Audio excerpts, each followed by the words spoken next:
kung nahiwalay mag-isa si Chakno. Coil? Parang trip to Jerusalem nakita natin doon.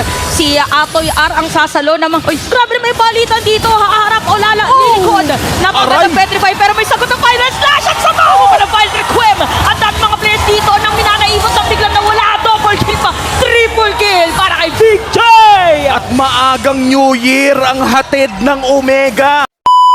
Mega na, let's see, pumasok. Ano ba yun eh? Crucial immune skill din yun para sa isang Guinevere na hindi mo siya maka-crowd control kapag ganun. Pero speaking, Nako, na-crowd control na si Nako. Perksy pa dito. First blood ay mapupunta dito sa Smart Omega at dahil doon nag-level 4 si Chakno. Medyo na late pala si Chakno talaga, no? Doon sa, kaya pala hindi na rin nila pinilit yung turtle kanina. ito talaga sa mga Black Dragon form and mga pagpasok na gagawin ni Kirk. Pero kasi kapag wala namang major objective at laning pa lang ang ating nakikita, hindi naman yun yung magiging pinaka-punterya. Pero speaking of punterya, Gold Day naman ang minamata ngayon ng Minana. Alam dito ng side ng Minana na ginamit ng DMI pero tatalon Violet Requiem. Medyo nang inig. May payanig talaga. Dalawang patong ng yanig para dito sa Omega. Kaya naman, mapapatay nila si Coil doon sa teamfight na yun. Grabe mala, magnitude 6.9 at si Haze pa nga ata ang susunod nila. At tuloy-tuloy lang ang pagyanig para sa Omega. Grabe, yung Butters kung bakit medyo hindi natin naramdaman yung kunat pa. Ay, wait lang, mamaya na. ito na yung volleyball play yan na sinasabi natin merong set na spike para dito kay Andorio na ibaon.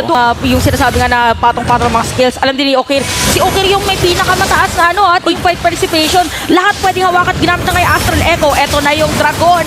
Sumasayaw sa gitna ng mga players ng Omega at napakaganda zona. Napakaganda petrify din para sa kanya. Napakakunat. At grabe yung bigayan dito. Coin pa rin ang makakakuha ng Turtle at dediretso pa nga. Nice setup play para dun kay Haze. Napakalinis ng pag-cancel ni Perksiva doon sa kanyang sa ultimate ni Chakno. And Minana Evos with that victory in the team fight. Pero si Haze, Naku po, si Joe, masabi niya double laning. Teka lang, meron pa lang na Haze doon sa may bandang gitna. Grabe, yung ginawa doon ni Perksiva na sinabi dito ni Uomi na pag-cancel, even prior to that ay malaking bagay na yung nagawa niya. Kasi naglakad-lakad lang siya doon eh. Parang yung umaamba, yung bumipelo, pero speaking of amba, Pag nag-uusap daw, walang tatalikod. Ayan, hinarapan ni Sumpa! Kamuntikan na! Dito, medyo kinabahan. Lang dito yung mga kasama din natin sa venue. mainit, mainit. Ito ang mga gusto kong gold lane matchup. Yung bakbakan talaga. Yung kahit low HP ka, alam mong yung wolf form mo ay may additional damage doon sa kalmot. At ika nga ni Burrito, itong mga Roger ng kakalmot. Tama. ano talaga yan eh, katakot-takot yung mga pwedeng flexibility and yung level of mastery din na pinakita dito ni Sumpak para tapangan pa at hindi dumiretsong out. Kontra doon kay Jong kanina, ibang klase. Pero speaking of ibang klase na rin dito yung yung nakikita natin na presence from Perksiva. Kahit sabihin natin siya yung paulit-ulit na nasa shutdown ng early game. Kasi kahit sabihin natin naglalakad lang siya or nakatayo lang siya, basta't alam mo kasi na may divine judgment, maiilang ka talagang pumwesto. So yun yung mga maiisip natin na i-consider ngayon ng Smart Omega. Kasi magandang sagot na yung isang engage na nakita natin from Minana na sige, hintayin na lang natin mag-Minoan Fury to. Ito yung uunahin natin kung nahiwalay mag-isa si Chakno. Coil? Parang trip to Jerusalem nakita natin doon. Si Atoy R ang sasalo namang, uy, grabe may balitan dito, haharap o lilikod. Napagandang petrify pero may sagot ng final slash at sa taho pa ng final requiem. Ang dami mga players dito nang minanaibot ang biglang nawala. Double kill pa, triple kill para kay Big J!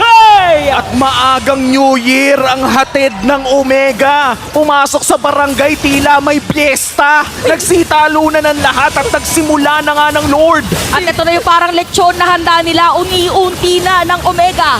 Oh my goodness, yung nakita nating layering, yun yung exact situation na ayaw mong mangyari kung ikaw yung Minana. Sumakto yung pagka-petrify doon sa halos 3 miyembro ng Omega dito. Tapos nung nagka-final slash, hindi na nga yata natin nakita yung spatial migration to engage. Kinomplement na lang nila yung skills sa isa't isa. Ganoon kaganda yung pwedeng pagkakasundo naman galing from Omega. Pero speaking of pagkakasundo, Grabe naman parang kakaibang pagpasok doon kay Perksiva. Kaya naman siya mabibigyan dito ni Okir. Pleasing to what ginamit na rin ni Big J. Habang si Andorio lumalaban pa rin. Kaputi ka na si Kirk. Pero may kita na is Coil. Unstoppable na si Big J. At tutuloy-tuloy pa nga.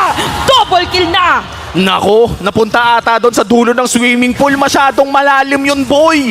4K gold lead para sa barangay. At mukhang itutuloy pa nila ang mid lane push na may pag-agaw pa ng purple buff. Yun yung isa sa mga engages na nakita natin na from Pertziva na may kasamang flicker and nag-attempt talagang humuli ng specific target pero probably not the best decision to do considering nga tong lead na mayroon ng Smart Omega and yung amount of pang-salo o pang-crowd control din at pang-cancel na pwede nilang gamitin sa'yo kapag ka pumasok ka, saktong-sakto pa halos dun sa 4 o 5 miyembro. Ayun, oh. Pasok! Napaganda finals na siya naman. Yung patong-patong na sinasabi natin, patong-patong din na damage dito at patong-patong na objectives para sa Omega. Kaya naman nasira na nila ang gitnang tore dito ng Minana. At tuloy-tuloy lang ang pag-push nila. Nandyan na ang Dragon. At kung naghahanap siya ng away, maglalanding nga pa siya o re-recta na ng base. Endable na ba ang call? Isang siege minion lang ang meron sila. Kailangan dumepensa kayo ng Minana Evos pero tinutuloy-tuloy lang yata nila namang final slash. Ginamit na dito ang Purify at mayroon pang counter set para yung sa Minana Evos pero si Hayes ang mabibigyan at hindi na nga yata makakahinga pa dito ang hukbo dahil nandito na ang barangay. Perfect layering ng mga abilidad. Napakagandang chain CC ang ating nakita mula sa Omega. Masayang masaya.